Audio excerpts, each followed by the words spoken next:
Congratulations. Thank you. Thank you so much.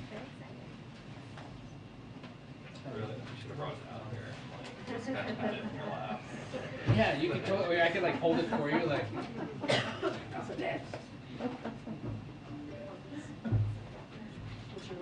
Janice, I wrote my book.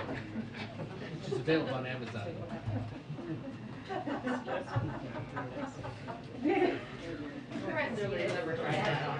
I mean,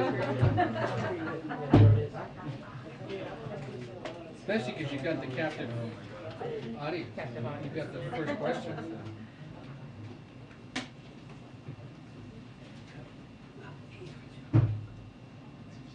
Cecilia, how's Felice doing? He's okay. Thank you. That is my Crazy. it's my new fear because we have a 4-month-old puppy. This dog was being walked by a teenager, and the dog got out and she just charged. Yeah, I was like, my mom was holding it. My mom was traumatized. Side by side. Yes, randomly. Wisconsin. My 49 Oh yeah. Bad dog ownership.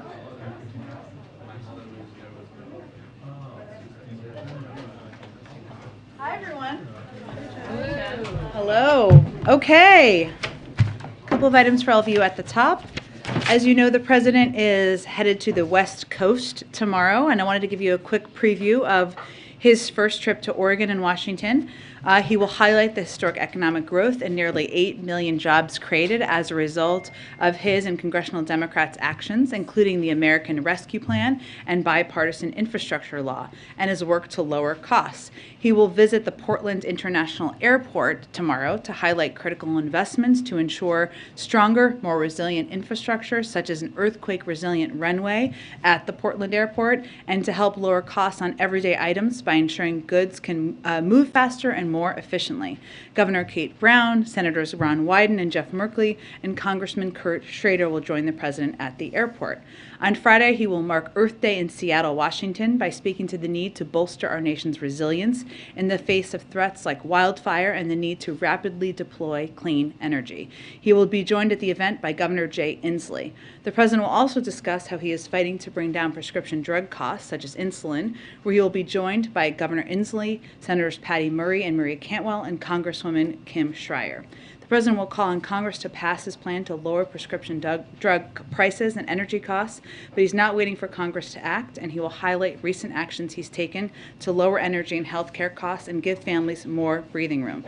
Those actions from just the last few weeks include a historic release from the Strategic Petroleum Reserve, extending the use of E15 gasoline, taking 100 actions this year that would save families more than $100 annually on their utility bills, finalizing standards for cars and trucks that will allow drivers to travel further on every gallon of fuel, fixing the family glitch in the ACA, reducing the burden of medical debt, freezing student loan payments through August, and helping 3.6 million student loan borrowers move closer to debt forgiveness. Also wanted to note on that front, yesterday you may have seen, as part of the administration's historic commitment to support student loan borrowers and get borrowers the relief they are eligible for, the Department of Education announced changes that will move more than 3.6 million borrowers closer to student debt forgiveness, make 40,000 borrowers eligible for the immediate discharge of their loans under the Public Service Loan Forgiveness Program, provide immediate relief to thousands of borrowers in income-driven repayment plans.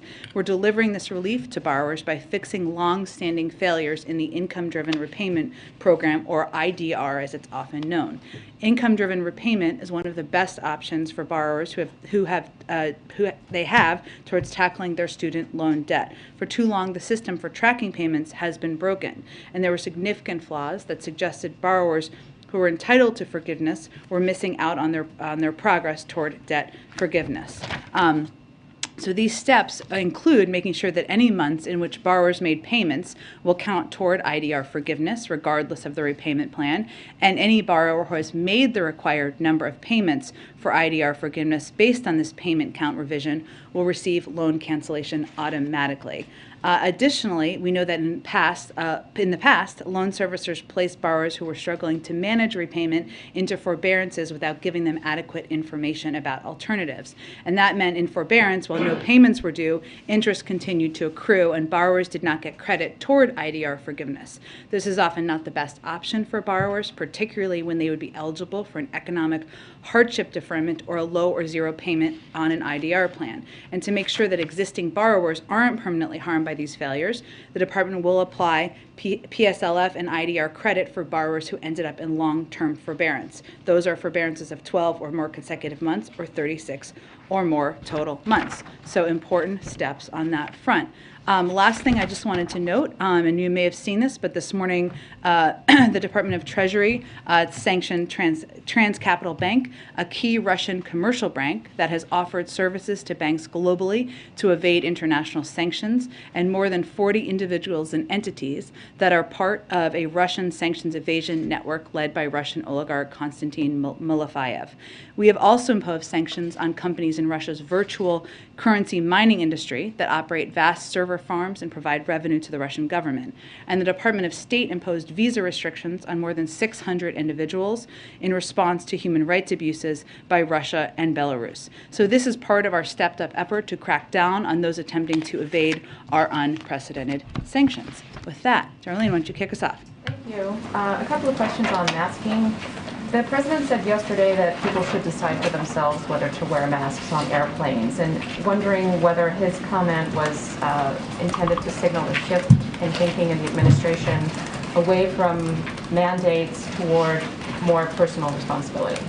Well, the president was answering the question quite literally, which means right now, as you know, we are not implementing the mask mandate because of the court order, which we disagree with. While he is still abiding by CDC guidance, and we recommend Americans do that across the country, they're still recommending people wear masks on airplanes. On Air Force One, which of course is a federal, not a private plane, we all wore masks on the plane when we traveled to New Hampshire yesterday. But we are not, people are not legally bound to wear masks. So it is a point in time where it is up to people, it is their choice in that regard. And then one other question, actually, on a different topic in the interest of time here today. Yeah. Are you able to confirm reports that the president is replacing the acting ATF director with another gentleman who will also be the acting ATF director until the person he nominated last week is confirmed by the Senate? Yes, so I know there have been reports about this out there, and I will say that the president is making the designation under the Vacancies Reform Act, which of course says that any president and only the president may direct a person who serves in an office for which appointment is required to be made by the president, by and with the advice of consent of Senate, to perform the functions and duties of the vacant office temporarily. We, of course, are strongly advocating for and pushing for his eminently qualified nominee to be confirmed and have an ATF confirmed director for the first time in many years, which is something we would be eager to see happen. Thank you. Go ahead. Thanks, Jen. On the long-range missile test today, Putin says that this is meant to provide food for thought for those who threaten Russia. Can you talk us through how the administration is interpreting this and whether you're viewing this as a warning or a threat in any way? We are not. They notified under the START treaty, and so from our perspective, while they provided advance notice of this launch under its new START treaty obligations that it planned to test this missile. The Defense Department said today that we did not deem the test a threat to the United States or its allies, and the timing and the scope of Russia's missile test do not influence our approach to countering Russia's further invasion of Ukraine. So it was noticed through the proper process, and the Department of Defense has spoken to this as well. And on an expected announcement of another round of assistance to Ukraine, could you walk us through any specifics, if you have any, on that when that's happening? And just big picture on this, the U.S. has already given more than $2.5 billion since this war started. How long can the U.S. expect to continue to bankroll so much of this war? Well, okay, there's a couple questions there, so let me do my best in answering them. First, we are working, of course, around the clock, as you know, to provide security assistance to Ukraine. And just to give you an example of how that assistance has flowed just in the last few days, and I think I gave an update the other day, but 5 flights with military assistance have arrived in the region over the last few days. More than half a dozen flights from the United States are scheduled to land in the region shortly with additional equipment. And as we look at providing this assistance, which I know I'll go back to the first part of your question, of course, but what we've tried to do, we made a strategic decision given we've seen Russia reposition their troops and their military to the eastern part of Ukraine to fight a different kind of war on the ground, which will be more,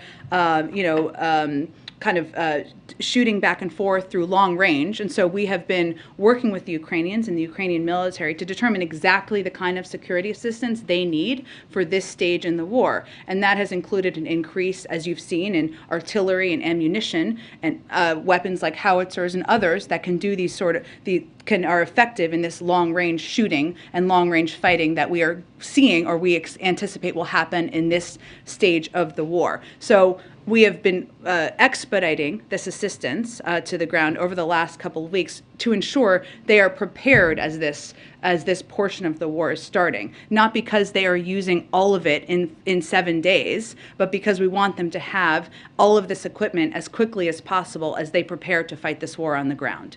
In terms of assistance and what we're preparing, or the reports that I know have been out there, I will say I expect we'll have more soon on this, but I have nothing to preview at this point in time. I would note that out of the $3.5 billion in drawdown authority Congress granted for this fiscal year, we have used over $2.4 billion so far to provide Ukraine the military equipment and capabilities they need to defend themselves. So obviously there's more of that approved drawdown assistance that we can provide, and we've been working to expedite and ensure, as I noted, it's meeting exactly the needs they have at this point in the war.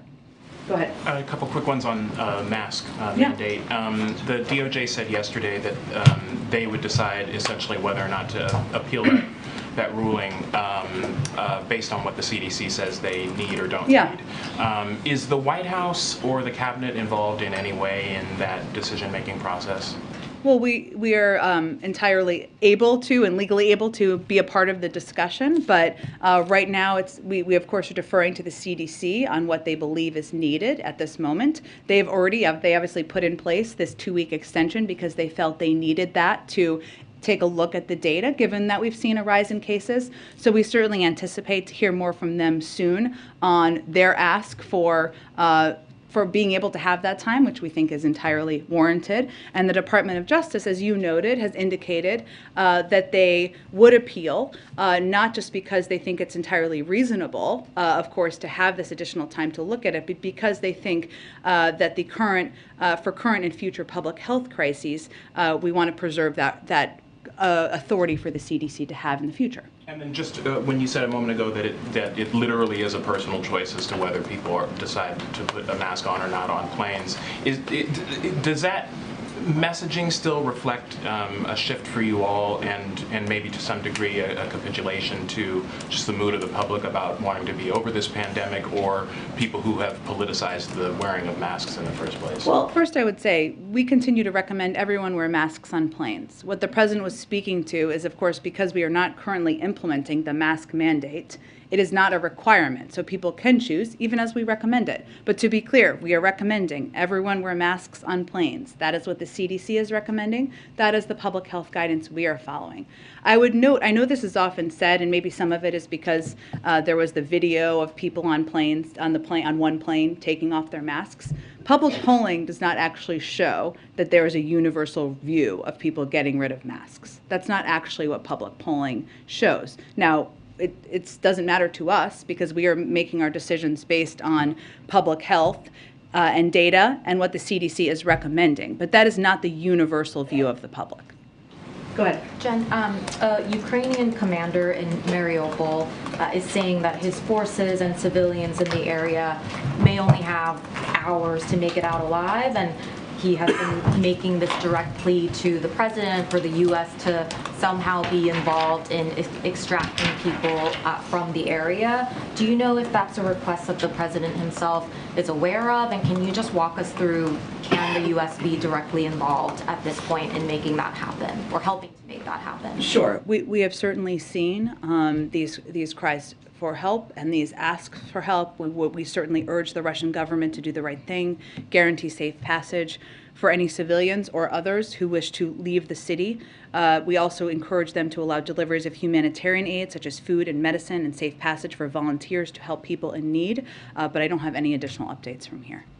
And quickly on the president and whether he might visit Ukraine, you've obviously said a couple of times, currently there are no plans to do that. Yesterday, when he was asked, are you going, he said he wasn't sure. Is a trip completely off the table for now for him? Nothing has changed in our assessment. I would also note, as I've said in here before, if anyone were to visit Ukraine from the United States, it's not something we would announce in advance, confirm in advance, give details on who, if, and when, because of security reasons. And that's something I think anyone who's traveled to a war zone with a president or a vice president or anyone is quite familiar with that policy. So when he said he didn't know, was he trying to indicate that Nothing has it could changed be on our the plans. I have one more, Yeah. just one more question. There are obviously so many horrific images coming out of Ukraine. There are very readily available photographs, videos of civilian deaths. Yeah. As we enter the third month of this conflict, can you walk us through, give us a sense of how the president himself has been sort of processing these images? Who does he talk to? What does he lean on as he processes images that, you know, coming from what he himself has called a genocide? Yeah, look, I will say that the president is processing these images as many Americans are, with horror, with sadness, with fear for the people of Ukraine, for the families, for the children, for innocent civilians who are at risk. It is obviously this conflict is consuming a great deal of his time, as much as he is working on a range of other priorities here. But he is consuming them as many people are, as I am, as many of you are, as Americans out there watching all of your networks are. It's emotional. It is. Watching some of these images is very raw for people, including the president, because you're seeing people suffering at the hands of a dictator who is brutally targeting civilians. Go ahead. A few on Ukraine for you. The fact that the U.S. is committing heavier weapon systems than it did initially indicate that there's less, at least in the assessment of the United States, less risk of retaliation from Russia now? The types of weapon systems we're providing are really a reflection of the conversations happening with the Ukrainian leadership and military about what they need in this stage of the war. And because this stage of the war is different, because it's going to be more on the ground and more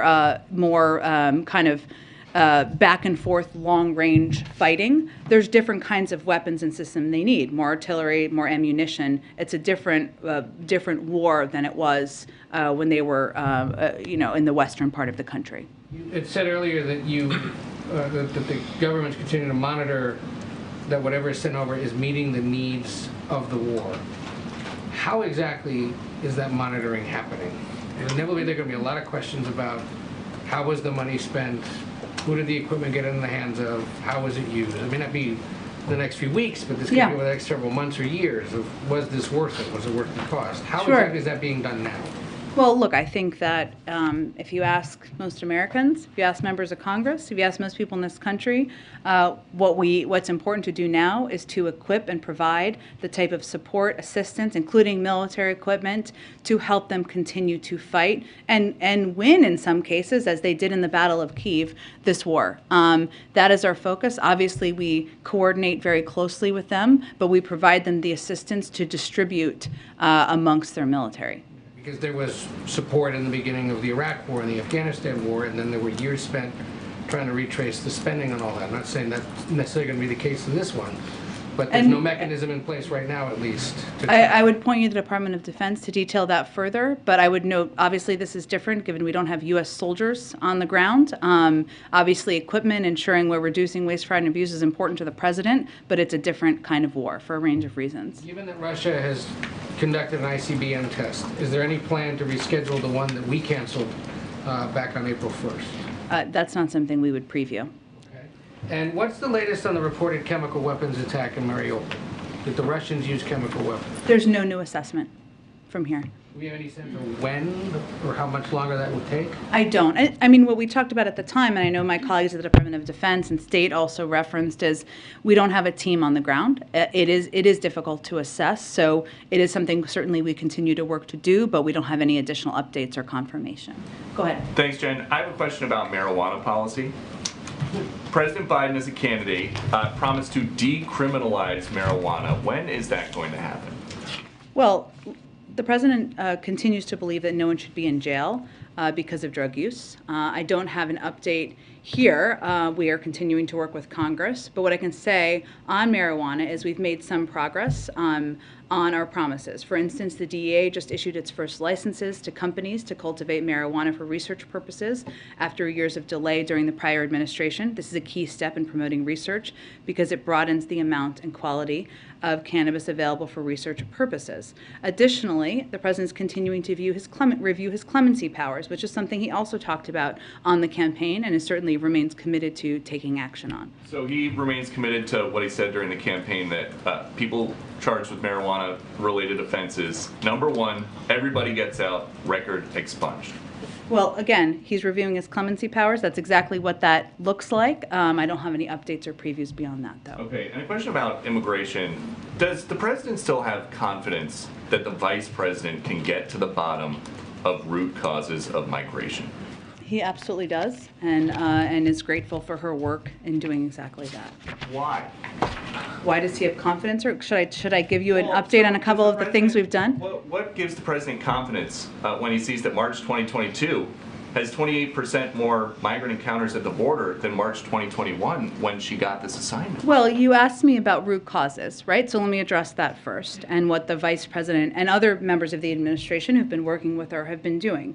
So we've been working with source and transit countries in the region to facilitate the quick return of individuals who previously resided in those countries, as well as to stem migration in its state. Some of that is getting agreements with partner countries on migration-related matters, and that's something that the vice president has been deeply engaged with. I'd also note that Secretary Mayorkas, who of course has worked with her on this, traveled to Costa Rica recently, where he joined the president of Costa Rica in announcing a bilateral migration agreement outlining our shared commitment to both manage migrant flows as well as promote economic growth in the region. And we also are maintaining a close partnership between the government of Mexico and the United States to stem irregular migration. So what addressing root causes means is working with countries in the region to take steps to have partnership, be able to have people sent back to the region as needed. And then the last one on this, is the president, or are you guys having discussions with advisors about delaying the removal of Title 42?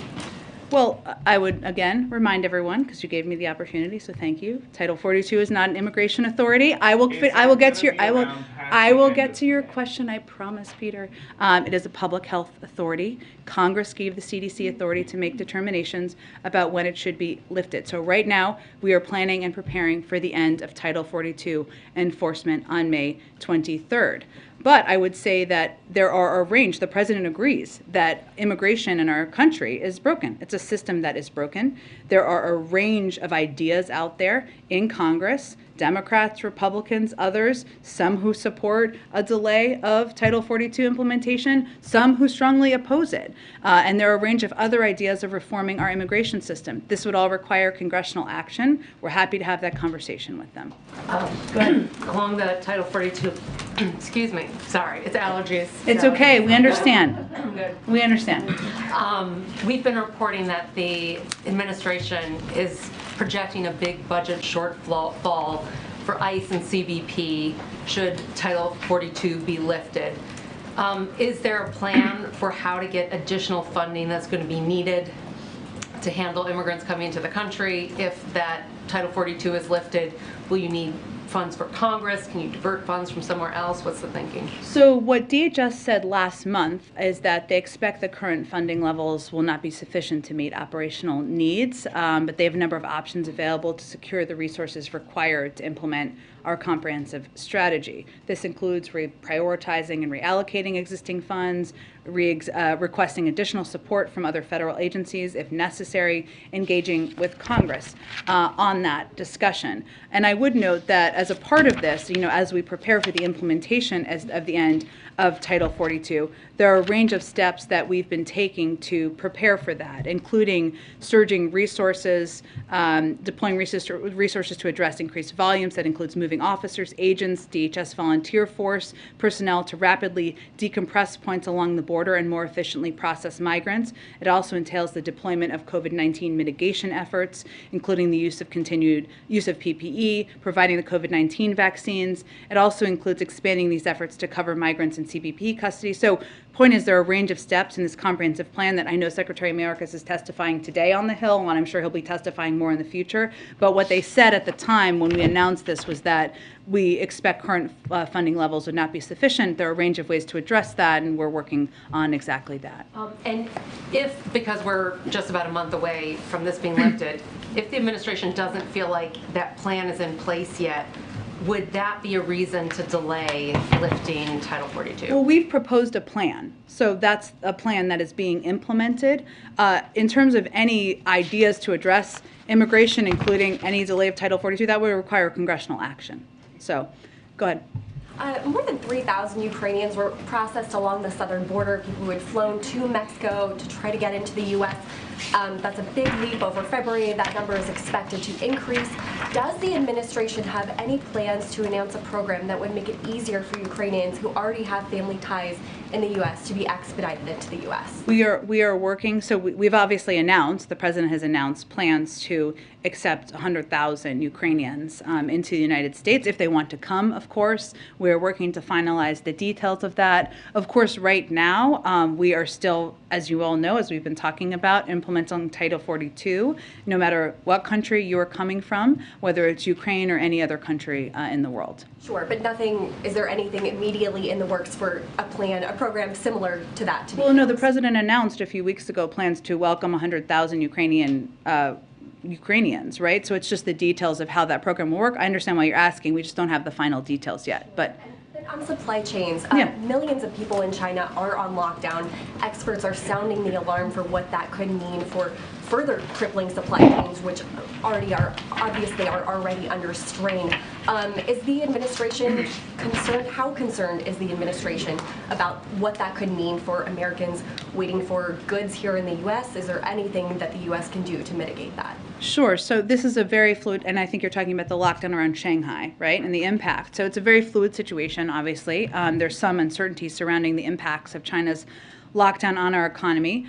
We are in close contact with key actors in the supply chain, including the ports of Los Angeles and Long Beach. We're not seeing currently, according to the Port of LA, any slowdown in ships coming from Asia, but we're going to continue to keep our eye on that. What we've seen happen within China is moving of the manufacturing of some of the goods, semiconductors, consumer electronics, et cetera, that are typically come from Shanghai to other hubs, moving them around to see if they can keep the manufacturing up. And they've also moved ports and moved around where the goods are going from in ports there, which may be why we haven't seen a reduction in goods coming from Asia. The last data in terms of Chinese exports we have is from March, because it's not yet the end of April, and that showed a 15% increase from last year, but we'll have to look at the April data when it comes out in May.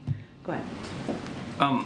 I might be being a little thick, but I still don't quite understand what the administration's position on how you're kind of approaching the mask issue is. So the Justice Department said that they would appeal the decision if the CDC wanted them to. Yeah.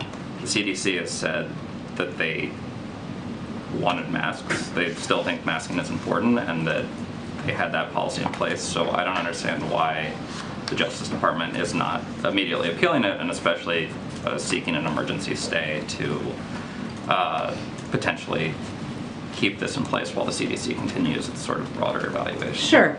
Well, I don't even play a lawyer on TV, so I won't get too much into legal strategy. But what I will tell you is the CDC, obviously, as you noted, called for this extension because they wanted to look at more data. So I think we can all expect they're going to continue to want it. The Department of Justice is just waiting for that kind of final comment to to take action in appealing. They said they would appeal. In terms of when they will appeal, I'll leave that to them to speak to. Why not a stay or an emergency appeal? They can speak to that. But what I would note, the objective here is of course, to appeal the 15-day extension, but also to preserve the CDC authority over the long term. Because as we've noted from here, we expect there to be ups and downs in the pandemic, and we certainly want the CDC to continue to have this authority. So, and I guess plain English, if the CDC determines at the end of that 15-day review period that they already had undergoing that they wouldn't continue the mask mandate, then the Justice Department will not pursue this appeal. I would expect you'll hear from the CDC very soon, and I don't think it's at the end of 15 days in terms of their expectation and ask for an appeal. On Title 42, you kind of floated congressional action out there, and this is pertinent because Title 42, I think, was a key part of the in scuttling the negotiations over COVID money. And so what I'm trying to, I think, the question I'm curious in is if you're signaling the sort of willingness by the administration to negotiate over the lifting of Title 42 as part of trying to get that COVID package across the line, and if not, or if so, do you have any sort of update on the strategy there? Because you were certainly banging the drums about how important it was before Congress went away, and they're coming back soon. We're still banging the drums about the COVID money, I promise you. I was just making clear, because I think there's been some confusion about this, that, well, the CDC has the authority, right, to determine when when the conditions exist to lift Title 42. That was given to them by Congress. If Congress were to want to extend that, they need to take action. It's not a executive authority from the White House. So the president would be open to legislation that provided COVID funding, but also extended. We're not in any way there, so I wasn't going there. I was just conveying that, as you know, there are strong views on a range of immigration issues and proposals in Congress, right? I'm not telling you something you don't know. There are some people who would like to see it extended. There are some people who definitely would not. And so I'm not making a prediction of the future, only conveying to you what authority would be required, what the process would require. Would the White House support the bill that Senator Sinema is bringing forth, which is working to extend Title 42 until there's a plan in place? Just public health emergency. I don't have any prediction of that. The president has proposed, put forward, called for immigration reform, something he did on his first day in office. We're happy to have a range of conversations with members about a range of ideas, but I just wanted you to note what authority would be required, or how the process would work. Go ahead. Two things. South Korean media is reporting that President Biden will visit the country next month, May 20th through the 22nd. Can you confirm that? I don't have anything to confirm yet on the trip beyond what the president himself has already confirmed, but we will have more to say soon, I'm sure. All right. And on COVID aid, I'm wondering if the administration has sort of a drop-dead date by which Congress has to give them the additional funding. I know you've talked about it. The supply of monoclonal antibodies will run out in May, and the test capacity will ramp down by the end of June. So is June your deadline, or is it much earlier, or is it later if you can repurpose some of the existing money? I would say it's as soon as possible, because we have already had to take steps, right? Like ending our program for the uninsured. We haven't been able to make purchases that we would normally purchase to get ahead. I mean, even on monoclonal antibodies or some of these treatments, some of them take months to make. So it already puts us behind where we need to be and want to be in planning. So we don't have a long-term deadline, nor would I punt that out. We want to do it as quickly as possible when they return. Go ahead. Thanks, Jim. Several senators, Democrats and Republican, have called on the president to appoint a coordinator, or a czar, if you will, to oversee the transfer of military equipment from the U.S. to Ukraine. What does the administration think of this idea? Do you think it's needed, and is it something that's even being considered? I don't have any personnel updates. Obviously, ensuring that it is, and it kind of goes back to Ed's earlier question, that it is done effectively, efficiently, quickly, is a priority for the president. But I don't have any personnel previews or updates at this point in time. Go ahead. Jen, two questions. I wanted to ask you about the concept of athletic boycotts to deal with Russia, and if this is something that the administration supports, I'm sure you saw some of the news that Wimbledon decided to ban athletes from Russia and Belarus from competing in the tournament. And I'm just curious if the administration believes the athletic boycotts are a good tactic to use. We've seen 600, if not more, companies, private sector companies, pull out voluntarily, I think, their investments in Russia. I don't think we have a policy specifically on athletic events at this point in time. I'm happy to check. And then also, there were reports that Treasury Secretary Janet Yellen and some other U.S. officials walked out of G20 meetings when Russian officials began speaking.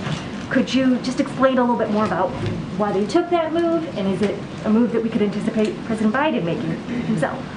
Well, the president and Secretary Yellen have both said that we can't have business as usual at the G20 or in a lot of these international forums as it relates to Russia.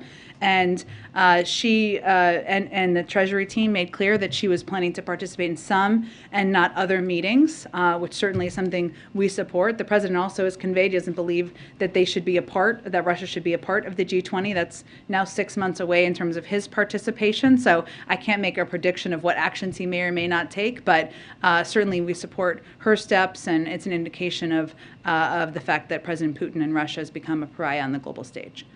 Go ahead. Thank you, Jen. Just today, Russia issued another warning about consequences of Finland and Sweden joining NATO. Do you have a response? Well, the decision of any country to join NATO is up to that country and NATO to make a determination about, and certainly that's the case here. We strongly support NATO's open door policy, and I'm not going to indulge Russia's saber rattling. Go ahead. Thank you, Jen. Just to zoom out a bit on the Ukraine aid and the policy towards this war. The President of the European Council, Charles Michel, was there today in Kyiv, and he said, quote, which was unusually clear, I thought, said, "You are not alone, we are with you, and we'll do everything which is possible to support you and to make sure that Ukraine will win the war."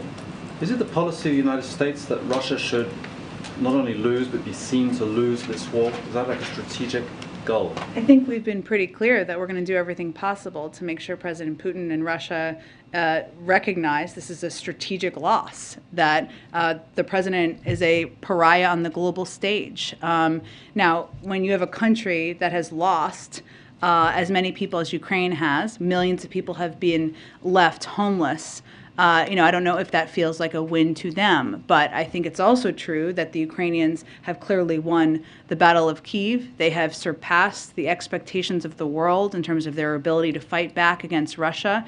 And Russia has not only become a pariah on the world stage, but they have effectively united NATO, effectively driven countries to desire and interest in joining NATO, have united the West in a way that has never been their objective, while also their economy is crumbling. So, that is all a victory in terms of isolating Russia. Okay, this is a concrete goal of the aid that's going there. Now we're talking about artillery and more. Is the goal a battlefield defeat for Russia, ultimately? Not a compromise, not no gray areas. Just. We're doing everything we can to equip the Ukrainian government, Ukrainian leaders, to effectively fight back in this military battle. Go ahead. Thanks, Jen. Just to go back to the mask ruling, you mentioned some of the videos that we saw, but it certainly did prompt some very abrupt changes on Monday after it came down, passengers being told mid-flight to take their masks off. Can you share more about what the president's personal reaction was to the decision, to how it came down, and what unfolded over those couple of hours and the stories we're hearing about some of those flights? I'm not sure we have a story here about some of those flights. That we're hearing now about parents talking about being on a flight with their kids and then being concerned because they were mid-flight. But just what was his reaction to the decision and what happened then over the next couple of hours on Monday? Well, we obviously didn't expect the decision because we wouldn't have known in advance how a court would act. And we disagreed with the decision immediately. So the immediate steps were to determine what power we had to respond to that. Obviously, that came in the form of the Department of Justice, came in the form of the CDC acting and putting out the statements that they did. But we also don't take photos of flights as data about how the country reacts to issues. as whether they're ripping off their masks or not. I mean, our focus here was seeing what power we had to preserve what we felt was in the public health interest of the country. The president's COVID advisors concerned that there could be an increase in cases, a spike in cases in the coming weeks because specifically the mask mandate being lifted. Well, I'm not going to make a projection of that because I'm not a doctor, and certainly I can check with our health team and see if they have any predictions of that. Obviously, they wanted more time because they've seen rising cases, and they feel it is in our interest to preserve the mask mandate, even for that short period of time, or have the authority moving forward in case cases go up, and we needed to take that step in the future. But I don't have a prediction of rising cases. I would point you to the CDC or other health officials. Go ahead. Jen, there are reports that Mexico media is stating that the Mexican government has decided to dismantle a binational police group that was fighting Mexican cartels or drug cartel operations down there. I wonder if the administration is aware of that and if you have any reaction to that. I'm happy to check with our NSC team and see if they have any specific reaction. Go ahead. Thanks. First of all, on Israel, does the administration have a reaction to the recent deadly clashes in Israel with Palestinians? Does it change your stance on the Abraham Accord, or do you have a different view now on how to achieve peace in that region? We are deeply concerned by the recent violence in Jerusalem, at the Temple Mount, and across the West Bank. We also strongly condemn the recent rocket attack on Israel. We continue to call on all sides to exercise restraint, avoid provocative actions and rhetoric, and preserve the historic status quo of the Haram al-Sharif Temple Mount. We also continue to urge Israeli and Palestinian officials to work cooperatively to lower tensions and ensure the safety of everyone. And we, of course, continue to closely follow the situation on the ground and stay in touch through diplomatic channels. Does it change your stance on the Abraham Accords, or? There is no change on our stance. As you know, administration officials are meeting with Cuba to discuss maybe including them again in migration policy. What might that look like in the future, and is that a possibility? Well, I would say that we see these talks as pretty standard. The migration talks provide an opportunity for discussions on migration issues between Cuba and the United States, and they're part of regular order meetings continuing over nearly 30 years of engagement on with Cuba on migration matters. We maintain these in order to discuss safe, orderly, and legal migration. That remains of primary U.S. interest. So beyond what they will look like, I mean, to us, this is just a standard operating process and discussions that have been happening over the course of many years. The last ones were, of course, in 2018.